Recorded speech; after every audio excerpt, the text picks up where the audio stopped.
Hi, I'm Michelle. I've been making fringe and macarons in my kitchen all day for my YouTube channel, and it's time to flip the coin of mythicality.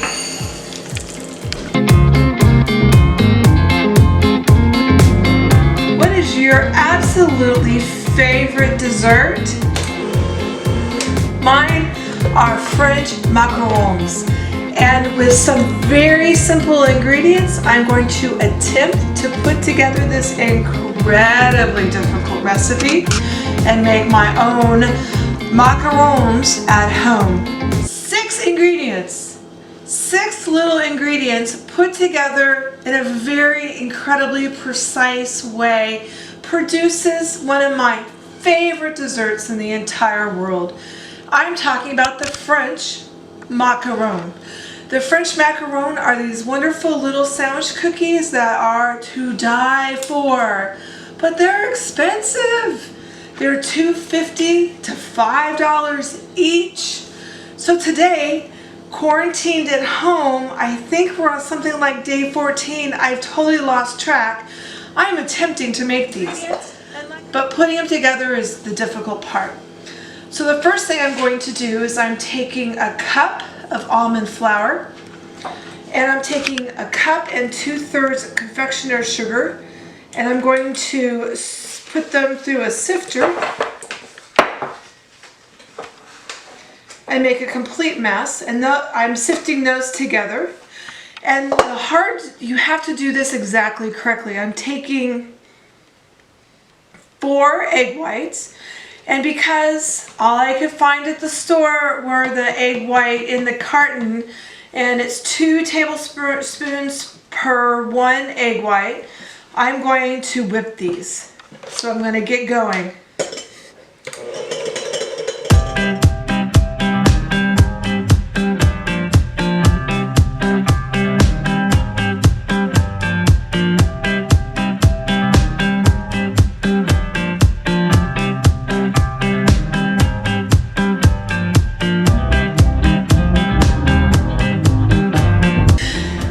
This was a fail.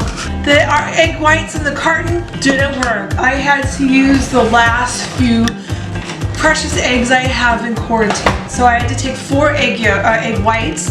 I saved my egg yolks because I don't know when I'm going to get eggs again. So that egg yolks went into the refrigerator.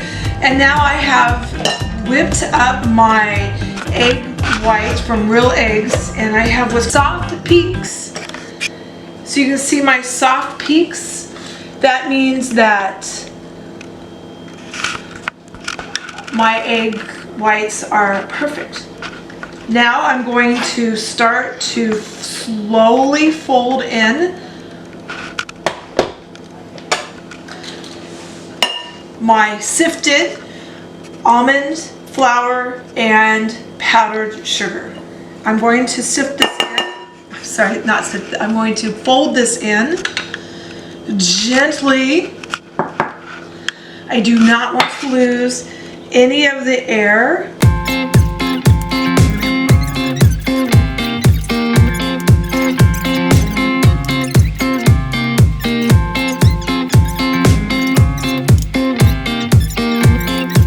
About 20 more strokes, just till it's all combined.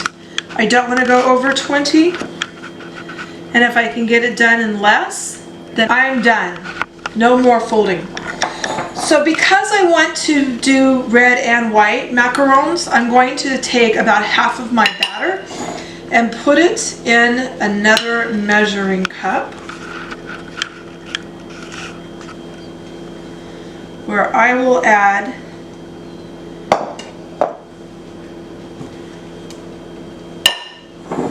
I'm going to keep 1 white, and I'm going to make 1 red. And I got a toothpick, and I literally want a toothpick of food coloring. Too much food coloring, and it actually affects if it keeps a peak or not. And I have my piping bag. I'm going to put red in one And a really great way of filling piping bags is that you pull down the tops. And then even better is to put this actually in a glass.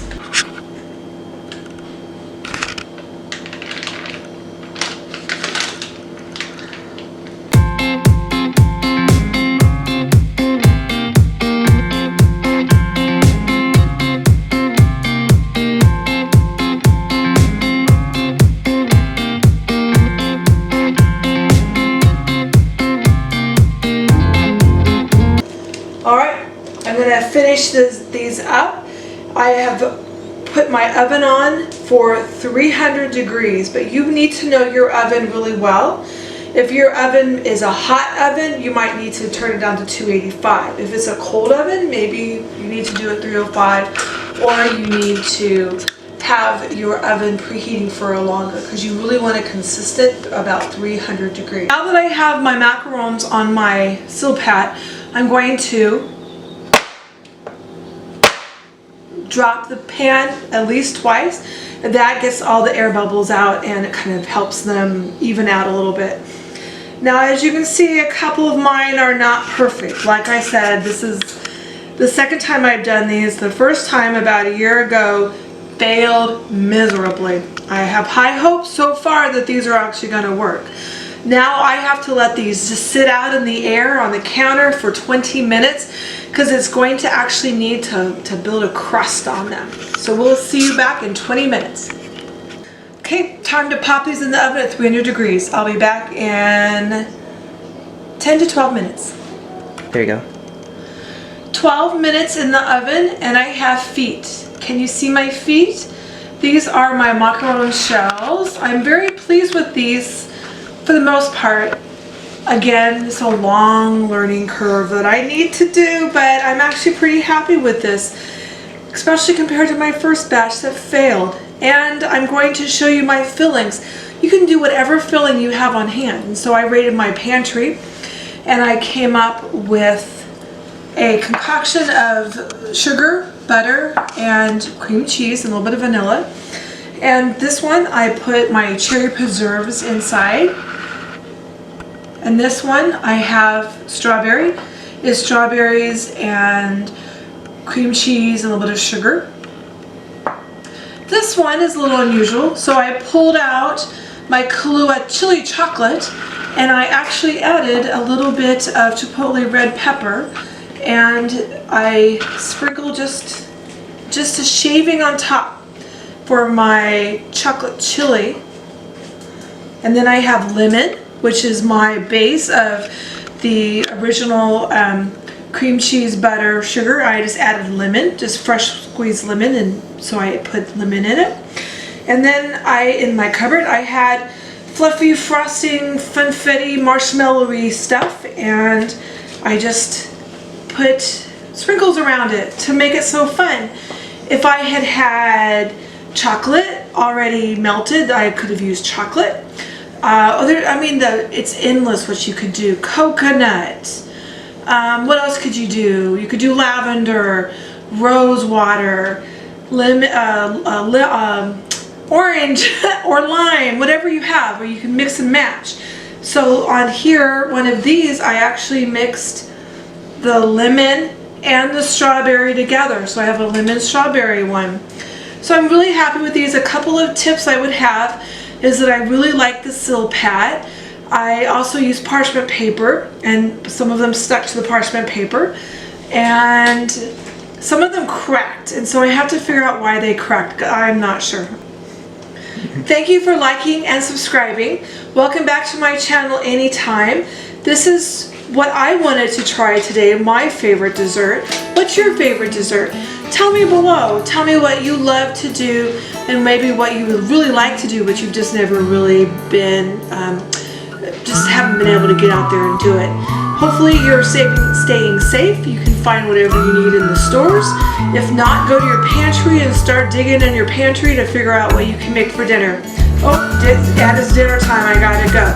But thank you. Bye-bye.